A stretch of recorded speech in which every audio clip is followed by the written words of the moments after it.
Hey, what's up guys, I'm Exteria, and in this video, we're gonna go over the major points of why set 15 is so bad, because if I talk about every single little thing, we'll be here for hours. The first major thing we're gonna be talking about is the amount of bugs in this set. Now, I know a game like TFT, bugs is inevitable, because there's just too many things in the game where we have like about 60 different characters we can choose from. We also have almost 200 or more different augments we can choose from, and now with the current set gimmick, we have over 100 of different fruits we can pick. This means that there's gonna be bugs no matter which set we're playing in TFT. But the main issue I want to point out is just the bugs that is blatantly obvious that you can just top 4 no matter what with, and people abuse it, which honestly is encouraged to do so you can gain LP. The biggest example of the strongest bug we had in set 15 was the Fusion Dance Gwen. This bug was so insane that she gains double stats from Fusion Dance itself, therefore she can almost get 500 AP potentially. And for whatever reason, Riot never fixed it, even though in patch 15.1 and 15.2, we had like almost 8 patches and they never hotfixed it when people knew about this during late patch 15.1. Another bug that is the opposite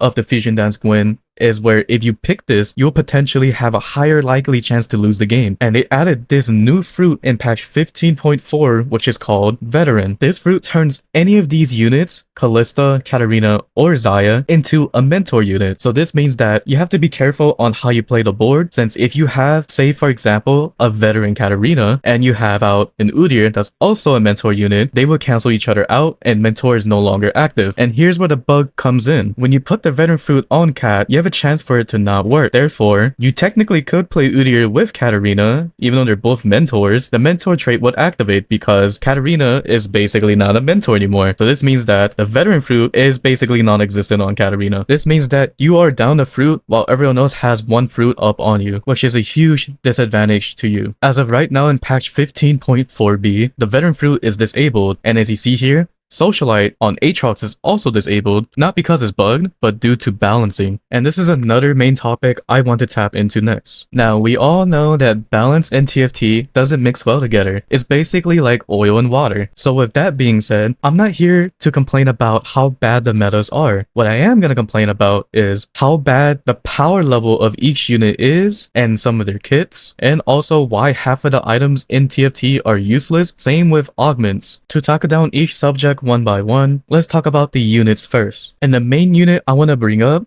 is Gangplank. I am not here to blame Riot for something that they didn't account for, which is stretchy arms on GP, but I will blame Riot for the negligence of trying to nerf this unit over and over, even though it's blatantly obvious the reason why this unit was so broken. It's not because his damage was so insanely high that they kept nerfing over and over. It was the fact that he was able to shoot the backline for free and just one-shot your main carry. They did eventually nerf this interaction, but in my opinion, I feel like they could have easily just fixed it to where stretchy arms doesn't exist on GP anymore, or make it to where he targets max percent health instead of max total health. The difference between the two is that your backline total health is way lower than your total health as your frontline unit, so this means that GP, if he has the range to do so, will always shoot the backline no matter what. And funny enough, within the same patch, even after they fixed interaction, they had to nerf him one more time just because the meta was too weak against GP at the time. So at least give him credit for that to try to gut this unit, but it could have been prevented long ago. The main reason why he was broken for so long though is not because of just GP himself, it's also due with 4 mentors being so OP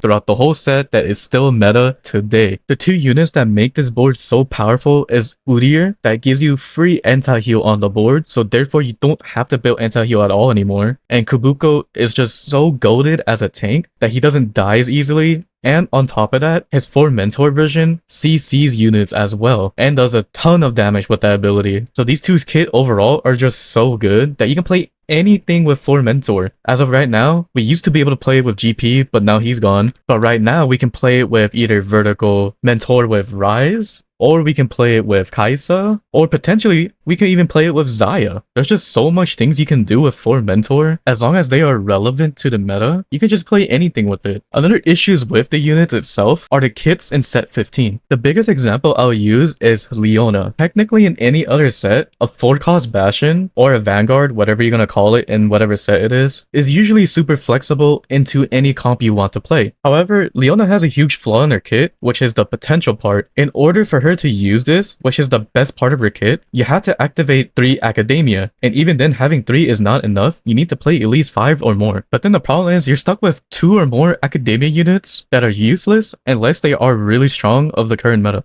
As of the current time of recording, now we can play 6 Bastion Leona without having Academia for her to be potentially good, but the issue is I still feel like she's useless as a main tank even with 6 Bastion. An example comp I can say when she was good with only 2 Bastion and 5 Academia was when you're able to play with Yuumi as the main carry, and the reason why Leona was so tanky because you put Gunblade on Yuumi, which heals Leona. And if this was any other set, it would be good to drop this Garen into a Braum 2 to have a potentially better unit.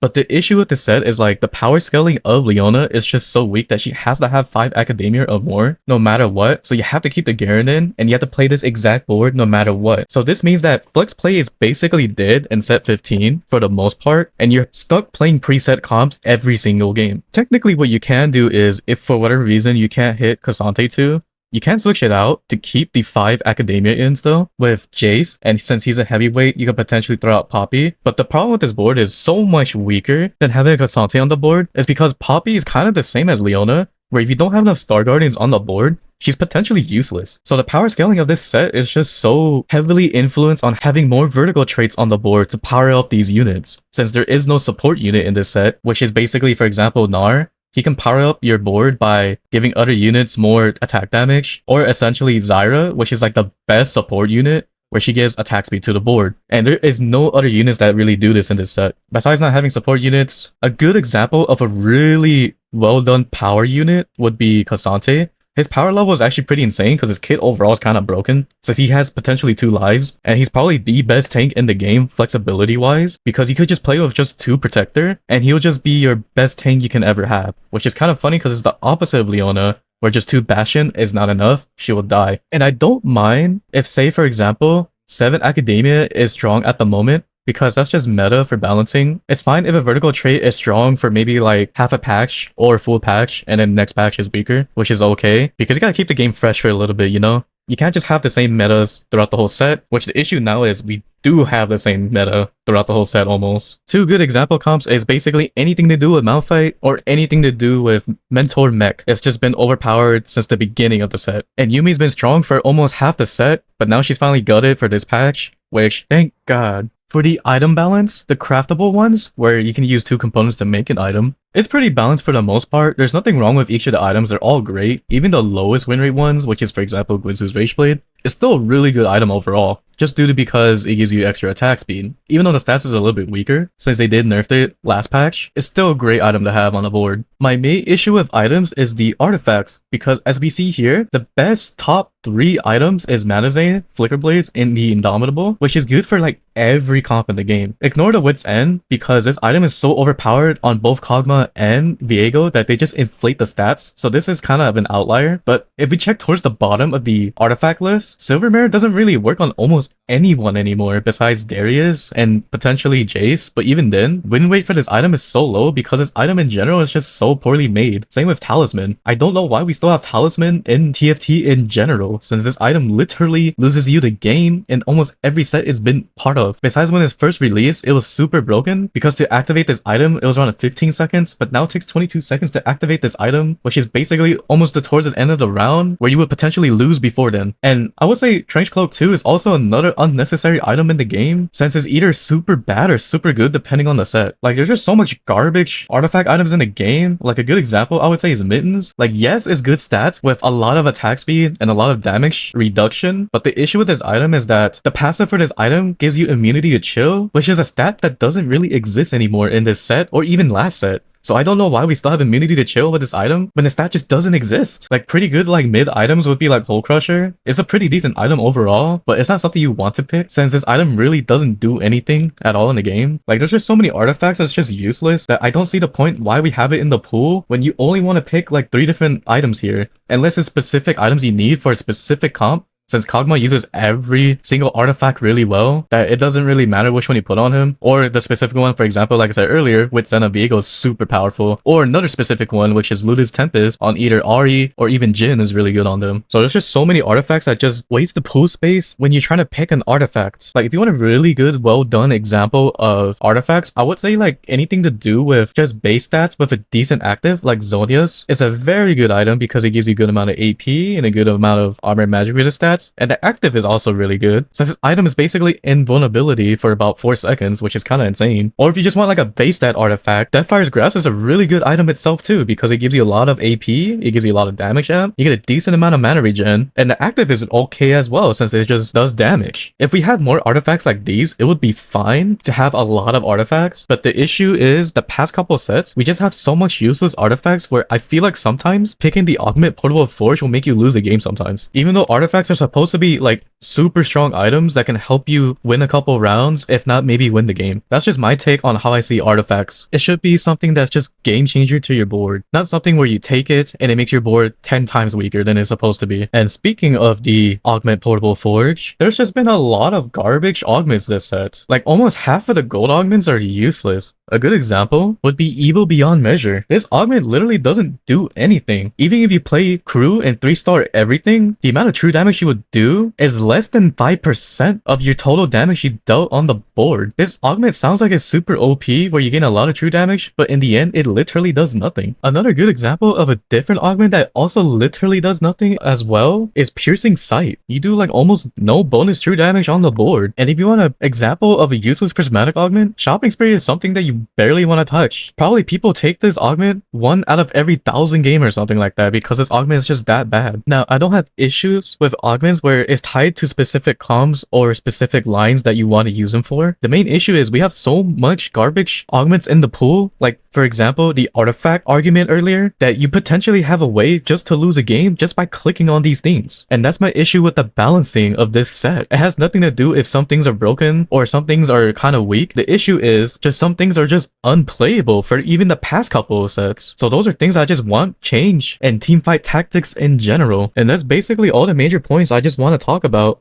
why set 15 is so horrible to play overall. For the rest of the video, I'm just going to be talking about my thoughts and what is the future of this channel. So if all you wanted to see was just the base information on why set 15 is horrible, you can just click off now. But yeah, getting into it, my thoughts for set 15 is that I just don't enjoy it anymore. Like I haven't been streaming for the past week just because I haven't been having fun with the set in general. Now don't get me wrong, I still love TFT. I love the community, I love the core gameplay of it. I just feel like this set in general is just not for me anymore. But I'll still play TFT and I'll still stream it here and there. I just want to stream other games now too. And as for my YouTube channel, I'm going to change it from Exteria TFT to just Exteria because I want the channel to be about me now instead of just being strictly a TFT guide channel. So from here on out, I will post the same stuff like I normally do with meta comps and maybe some comp guide videos here and there. But I also want to throw in other things that I've been playing recently, such as Rainbow Six Siege,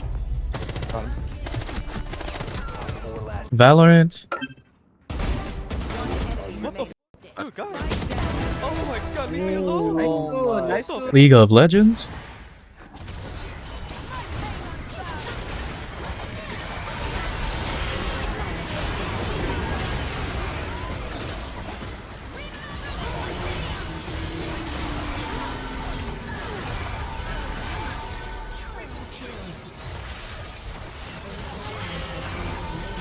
I'm him. He's alive. Wait, what is your healing? Welcome to Aatrox, baby. Watch this. Oh.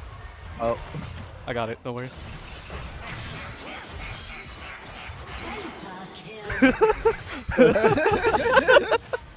Marvel Rivals.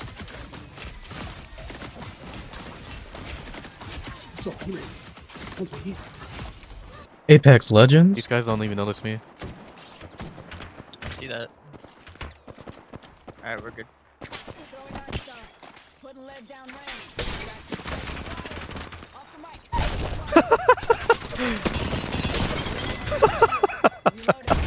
Learning combos in 2x KO.